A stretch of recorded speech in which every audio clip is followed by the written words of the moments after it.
O nosso próximo entrevistado é Victor Menezes, psicólogo, que nos relata como a violência infantil se apresenta e quais são as causas que ela pode desencadear ao longo do tempo na criança. E ele também relata como identificar tipos de expressões de violência. Meu nome é Victor, eu sou psicólogo, atuei por 2 anos na Secretaria de Desenvolvimento Social e tenho alguma experiência com crianças vítimas de violência, porque a gente atende esse público também. Quando a gente fala de violência, a gente tem um contexto muito complexo, porque são vários níveis de violência de várias formas diferentes. Mas acho que a pergunta que ficou aqui é o que essa violência causa nessa criança ao longo do tempo. Eu trabalho numa linha psicanalítica hoje, e essa linha psicanalítica, winnicottiana, ajuda muita gente a vislumbrar o que acontece com a criança nessa parte. Quando a gente pensa em qualquer ser, qualquer pessoa no contexto, a gente pensa em um ambiente. Essa pessoa foi vivenciada e vivencia um ambiente o tempo todo. E claro, a gente tem as experiências individuais, mas muito daquilo que a gente vive influencia em quem a gente é. Então, quando a gente pensa em uma criança que vive violência, você pode imaginar muitos percalços que ela passa ali e o que pode acontecer com ela. E, claro, que cada ser é um ser individual, então a gente não tem certeza do que vai acontecer. Não é uma fórmula pronta. O ser humano não é fórmula pronta, né, de qualquer forma. A gente pode pensar em crianças vítimas de violência que vão desenvolver a mesma violência quando crescerem. Então, elas são reprodutoras daquilo que viveram. Ela cresce vivendo uma violência física ou psicológica e acha que aquilo é o padrão de normalidade dela. Então ela vai reproduzindo isso ao longo da vida. Quando chega a idade adulta, ela começa a reproduzir isso e vive esse mesmo estigma. Mas pode ser também que ela vá ao contrário disso. Como eu falei, não é uma fórmula pronta. Então você pode achar adultos que repudiam muito a violência, que são o contrário daquilo que elas vivenciaram, que elas começam a entender. Muito desse processo ele é resultado das experiências individuais e coletivas, como eu disse, ambientais, daquilo que ela vai viver. Então, se ela consegue, de algum modo, achar um amparo ambiental que vai mostrar para ela que aquilo foi uma violência e que aquela violência causou algo para ela de negativo, ela tem uma tendência a mudar aquele padrão, a tentar se normalizar. Então, eu acredito que sempre que a gente pensa em uma violência com criança, a gente tem que imaginar o quanto aquilo vai ferir o caráter pessoal dela, o quanto aquilo vai influenciar ela a fazer escolhas ou a viver de uma forma diferente. Até dentro dos lugares onde ela está vivenciando, por exemplo, dentro da escola.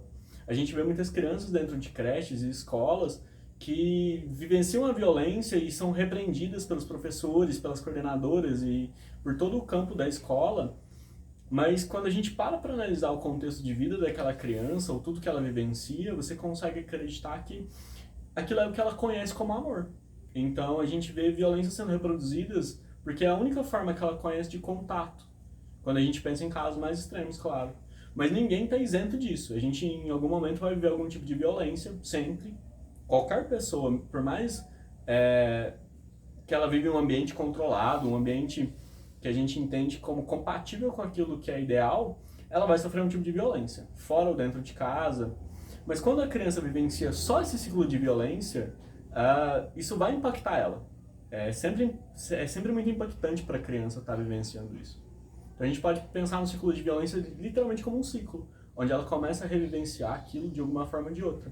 E por isso que os caráteres, por exemplo, da psicologia são tão essenciais. Quando você entra em contato com um psicólogo, por exemplo, e começa a analisar as fases de violência que você vivenciou, você pode trabalhar os traumas e até ver que os ciclos são incompatíveis com aquilo que você acredita que seja certo. E como você acha que os psicólogos conseguem identificar uma criança que sofre violência?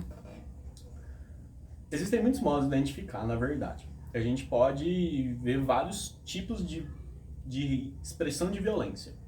Por exemplo, dentro do contexto escolar, que é o contexto que eu mais tive contato. Você pode vivenciar, por exemplo, a criança que tem comportamentos mais agressivos normalmente com os colegas. Você pode ver pelos níveis de contato com tarefas, por exemplo, a forma com que ela escreve, descreve coisas, a forma com que ela desenha. Quando é muito criança, você pode ver que são desenhos que chamam mais atenção por serem muito violentos, onde elas expressam aquilo que elas acreditam.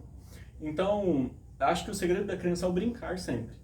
a gente sempre está muito associada, é como ela se expressa no começo da vida. Porque ela não consegue se expressar de uma forma tão simbólica quanto a gente, então ela começa a se expressar nas brincadeiras. Então quando a gente vê uma criança que só brinca de bater, só brinca de morder, ela só fica naquele ciclo onde você entende que é uma violência, você pode ter um indicativo de violência. Isso é uma constatação? Não. Pode ser que uma criança que não viva violência faça esses comportamentos. Mas aí a gente entra em outros padrões, mas é sempre um indicativo. Ok. Muito obrigada, Vitor, pela sua entrevista. Foi um prazer. Prazer todo meu. Esperamos que com este trabalho possamos contribuir para que mais informações sobre a violência infantil sejam difundidas e que barreiras sejam construídas protegendo as nossas crianças. Queremos também agradecer a todos que contribuíram para que nosso trabalho fosse concluído, em especial a assistente social Valquíria, ao psicólogo Victor Menezes, que se colocaram à disposição, nos recebendo com carinho e fornecendo informações necessárias para a efetivação do nosso trabalho. Obrigada.